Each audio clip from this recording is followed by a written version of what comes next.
Let me show you how easy it is to get started out of the bag with the Planex M. So to connect it, you take your plug-in cord and you lock that in, and then you take the CT Planex hose, place it on here, and lock it in. The Planex M also comes with these Velcro fasteners, and what I like to do is put these on like this, and that keeps the hose and the cord together, so there's less tendency for you to trip on the hose and the cord while you're sanding.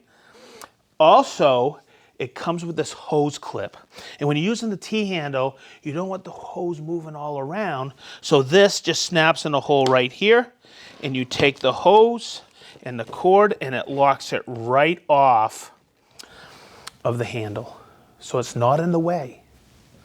So the next step is pretty simple. We got to take the hose and the cord and connect it to the CT36AC, and it is that simple. Now that's a quick setup. The only thing we got to do now is start sanding.